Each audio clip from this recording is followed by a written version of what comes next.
اعوذ باللہ من الشیطان الرجیم بسم اللہ الرحمن الرحیم۔ الحمدللہ ہمارے 16 تختیاں مکمل ہو چکے ہیں اور آج ہم تختی نمبر 17 یعنی کہ آیت کرنے کے قاعدے یا پھر وقف کرنے کے قاعدے سیکھیں گے۔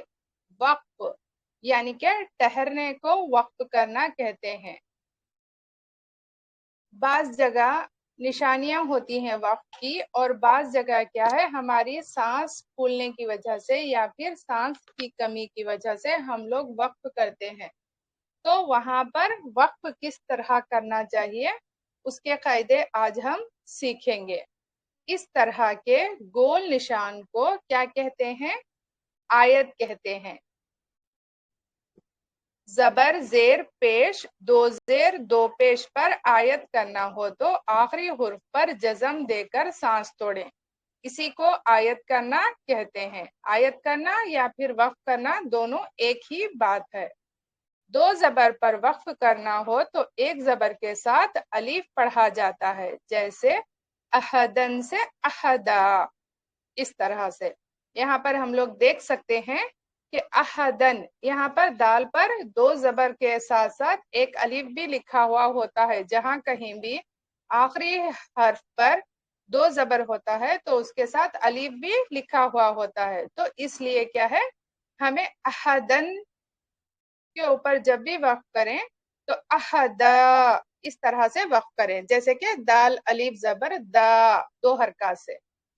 گولتا یعنی کہ اس طرح کی تا کو کیا کہتے ہیں؟ گولتا۔ گولتا پر آیت کرنا ہو تو وہ ہائے ساکنہ میں تبدیل ہو جاتی ہے، جیسے کہ جاریتن۔ یہاں پر جاریتن میں ہم لوگ دیکھ سکتے ہیں گولتا کے اوپر دو پیش ہے، تو اس کو جب وقف کرتے ہیں تو ہمیں کیا ہے؟ جاریہ اس طرح سے پڑھنا ہے، یعنی کہ گولتا کے نقطے بھی گر جائیں گے اور حرکت بھی گر جائے گی۔ گولتا وقت کی حالت میں ہائے ساکنہ میں تبدیل ہو جاتی ہے۔ تو الحمدللہ ہم نے پہلی کلاسز میں ہی سیکھ لیا ہے کہ تعوذ اور تسمیہ کو کس طرح سے پڑھنا چاہیے۔ تو ایک بار پھر میں یاد دہانی کے لیے بتا دیتی ہوں کہ تعوذ صرف اور صرف قرآن مجید اسٹارٹ کرتے ہوئے پڑھنا ہے، اور تسمیہ کوئی بھی کتاب ہمیں پڑھتے ہوئے ہم لوگ تسمیہ پڑھ سکتے ہیں۔ تعوذ کا مطلب ہے اعوذ باللہ من الشیطان الرجیم، اور تسمیہ کا مطلب ہے بسم اللہ الرحمن الرحیم۔ تو تعوذ اور تسمیہ اسی کو کہتے ہیں۔ اب یہاں پر ہم لوگ دیکھ سکتے ہیں کہ کس طرح آخری حرف پر کوئی بھی حرکت ہو تو ہمیں وقف کرتے ہوئے کس طرح سے آخری حرکت کو ساکنہ کرنا چاہیے، یعنی کہ آخری حرف کی حرکت کو سکون میں تبدیل کر کے ہمیں پڑھنا چاہیے۔ جزم کو سکون بھی کہتے ہیں۔ تو ہم لوگوں نے سیکھا ہے کہ 3 حرکات ہوتے ہیں، زبر زیر پیش، اور اس کے علاوہ ایک اور حرکت ہوتی ہے جو جزم ہے۔ تو یہاں پر ہم لوگ دیکھ سکتے ہیں آخری حرف پر اور رجیمی ہے یہاں پر، تو اور رجیمی کو میم ساکن کی طرح کر کے ہم لوگ وقف کر سکتے ہیں، اس کی حرکت گر جائے گی۔ تو اس طرح سے ہم پڑھیں گے اعوذ باللہ من الشیطان الرجیم، اس طرح سے، اور بسم اللہ الرحمن الرحیم، یہاں پر بھی میم کے نیچے زیر ہے تو یہاں پر بھی کیا ہے؟ زیر کی حرکت گر جائے گی اور میم جو ہے سکون میں، میم کی حرکت زیر سکون میں تبدیل ہو جائے گی۔ اور الحمدللہ رب العالمین، یہاں پر بھی کیا ہے؟ ہمیں نون کے اوپر جو حرکت ہے زبر وہ گر جائے گی اور جزم میں تبدیل ہو جائے گی۔ ایاک نعبد و ایاک نستعین، تو یہاں پر کیا ہے؟ ہمیں نون کے اوپر آخری حرف کے اوپر پیش ہے تو یہ پیش بھی کیا ہے؟ گر جائے گی، اور اس کے بعد کیا ہے؟ یہ نون ساکنہ بن جائے گی۔ اور ایک بات یاد رکھنا چاہیے ہمیں، جب بھی یا کے اوپر تشدید ہو تو ہمیں اس کو تھوڑا اسٹریس کے ساتھ یعنی نبر کے ساتھ پڑھنا چاہیے۔